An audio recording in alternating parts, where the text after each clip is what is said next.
ఈనాటి కార్యక్రమానికి విచ్చేసినటువంటి పత్రిక విలేకరులకు మరియు అదేవిధంగా కాంగ్రెస్ పార్టీ సోదరులకు ప్రత్యేక ధన్యవాదాలు.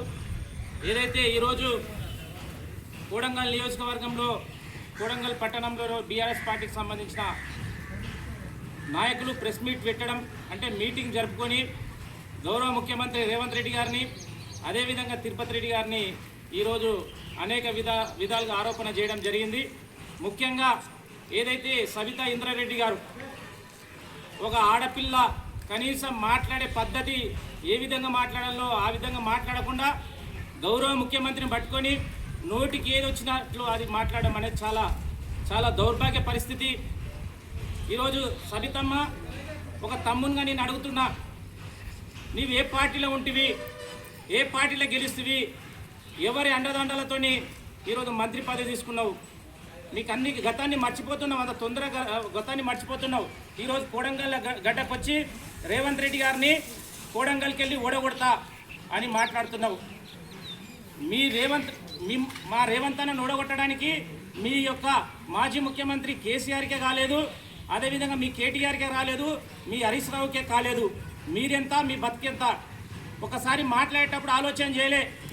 మొన్నటికి మొన్న రేవంత్ అన్నని ఎదుగా 2018 ఎలక్షన్స్లో వచ్చి కాళ్ళబేరానికి వచ్చి తమ్ముడు నాకు సపోర్ట్ చేయి, మహేశ్వరంలో నేను ఓడిపోతా, నాకు నీ యొక్క వాయిస్ ఉండాలి, నీ సపోర్ట్ ఉంటే నేను గెలుస్తాని ఆ మాటలు అప్పుడే మర్చిపోతున్నావా? ఈ విధంగా అనేక విధాలుగా మాట్లాడావు. ఈరోజు రేవంత్ రెడ్డిని ఓడగొడతాం, కాంగ్రెస్ పార్టీని ఓడగొడతాం అంటే ఇక్కడ ఎవరు చూస్తూ ఊరుకోవడానికి సిద్ధంగా లేరు. 2018 కన్నా ముందు కోడంగల్ పరిస్థితి ఏంది, 2000 ఏదైతే మా యొక్క కాంగ్రెస్ పార్టీ ముఖ్యమంత్రి రేవంత్ రెడ్డి గారు ముఖ్యమంత్రి అయిన తర్వాత కోడంగల్ పరిస్థితి ఏందో మీరు ఆలోచన చేయలే. ఆ రోజు మీరు దళిత బంధు ఇస్తున్నారు, అదేవిధంగా డబుల్ బెడ్రూమ్ ఇస్తున్నారు. ఎక్కడైనా ఈ కోడంగల్ నియోజకవర్గంలో ఎక్కడైనా ఒక్కరికంటే ఒక్కరికి డబుల్ బెడ్రూమ్ ఇల్లు ఇచ్చినట్లయితే శాశ్వతంగా మేము ఇట్లా రాజకీయాలకు తప్పుకుంటాం. కానీ అలాంటివి ఇయ్యరు. ఈరోజు దాదాపు 3,500 ఇండ్లు ఇచ్చి ప్రతి కోడంగల్ నియోజకవర్గంలో ప్రతి గ్రామంలో ఈ పెద్ద పసుల గ్రామంలో ఇట్లా దాదాపు ఈరోజు 13 ఇండ్లు కంప్లీట్ చేసుకున్నారు. దాని నిర్మాణం ఇట్లా దగ్గర పడుతుంది. అది కాంగ్రెస్ పార్టీ అంటే, అది కాంగ్రెస్ పార్టీ సిద్ధశుద్ధి అంటే. ఈరోజు డబుల్ బెడ్రూమ్ ఇల్లు ఇస్తున్నావు కదా, 10 ఏళ్ళలో ఎక్కడన్నా ఈరోజు పెద్ద పసులో కావచ్చు, తిమ్మారెడ్డిపాలెం కావచ్చు, దేవరపసులో కావచ్చు, దౌలతాబాద్ కావచ్చు, ఎక్కడన్నా ఒక్క ఇల్లు కట్టినట్ల నిరూపిస్తే దానికి ఏడికైనా సిద్ధం. అది కాంగ్రెస్ పార్టీతోనే సాధ్యం. దాదాపు 3,500 ఇల్లు కోడంగల్ నియోజకవర్గంలో ఇచ్చినాం. 2వ దశలో సిద్ధంగా ఉన్నారు. రేపో మాపో మళ్ళీ 3,500 ఇల్లు ఇవ్వడానికి సిద్ధంగా ఉన్నాం.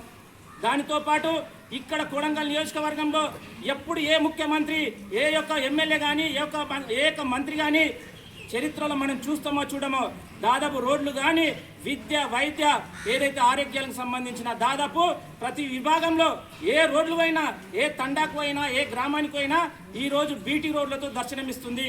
ఒకప్పుడు మనం నడవడానికి వీల్లేని దారులు ఇట్లా ఈరోజు బ్రహ్మాండంగా డబల్ వేటర్ రోడ్లో ముందుకు పోతున్నామంటే అది రేవంత్ రెడ్డి గారి కృషి కాదా? 1 కాదు 2 కాదు దాదాపు 10,000 కోట్లు వెచ్చించి కోడంగల్ నియోజకవర్గాన్ని అద్దంలో తయారు చేస్తుంటే నీవు వచ్చి ఏదో గారెడి మాటలు మాట్లాడితే కోడంగల్ ప్రజలు నమ్మడానికి సిద్ధంగా లేరు. నరేంద్ర రెడ్డి ఏమంటారు, ఈసారి బిడ్డ నేను ఓడిస్తారంట. నీకు అసలుకి డిపాజిట్ వస్తుందో రాదో అది చూసుకో. దాంతోపాటు అసలుకి రేపు భవిష్యత్తులో జరిగే ఎన్నికల్లో నీకు బీఫామ్ గిట్ల ఇస్తారు ఇట్లా, అది ఇట్లా నరేంద్ర రెడ్డి గారు చూసుకోవాలి. నీకు తర్వాత పోటీ చేసిన తర్వాత నీకు బీఫామ్ గిట్లా ఇయ్యరు. నీకు కనీసము పోటీ చేసే అర్హత ఇట్లా కోడంగల్లో లేదు. ప్రజలు నేను తిరుగుబాటు చేస్తారు. ఏదో ఎక్కడ రాజకీయ నిరుద్యోగులు మాత్రమే ఎక్కడ, ఎందుకంటే ఈ పార్టీలు ఆ పార్టీలు తిరిగి ఎక్కడ అర్థం కాని పరిస్థితులు ఉన్నారు వాళ్ళు మాత్రమే నీ సంకన ఉన్నారు. వాళ్ళు ఎలక్షన్ సందర్భంలో 5కో 10కో ఖచ్చితంగా ఎక్కడన్నా బేరానికి అమ్ముడుపోతారు. గొర్రెలు ఏ విధంగా అమ్ముడుపోతాయో వాళ్ళు ఇట్లా ఆ విధంగా అమ్ముడుపోతారు. అమ్ముడు పోయిన వాళ్ళు మాత్రమే నీ దగ్గర ఉన్నారు. స్వచ్ఛందంగా పార్టీ కోసం, జెండా కోసం పనిచేసిన వాళ్ళంతా కాంగ్రెస్ పార్టీలు ఉన్నారు. దయచేసి ఏదైతే మీరు ఎన్ని మాటలు మాట్లాడినా, ఎన్ని గారెడు మాటలు మాట్లాడినా ఈరోజు మహేశ్వరం గురించి మాట్లాడుతున్నామా. మహేశ్వరంలో ఉన్నటువంటి స్మార్ట్ సిటీ అనేది ఒక రేవంత్ రెడ్డి గారి కళ. ప్రతి ముఖ్యమంత్రి ఒక కళ ఉంటుంది. ఏదంటే మన కేసీఆర్కి ఏ విధంగా ఒక కళ ఉండేనో, చంద్రబాబు గారికి ఏ విధంగా ఒక కళ ఉండేనో, ఈరోజు ముఖ్యమంత్రికి ఒక కళ ఉండి స్మార్ట్ సిటీ చేయలే. ఏదైతే దేశంలో ఉన్నటువంటి అనేక కంపెనీలు తీసుకొచ్చి వాటికి మంచి ఉపాధి కల్పన చేయలే. ఈ రాష్ట్రంలో ఉన్నటువంటి నిరుద్యోగులకు మంచి అవకాశాలు కల్పించాలని ఒక దృఢనిశ్చయంతో ముందుకు పోతున్నారు.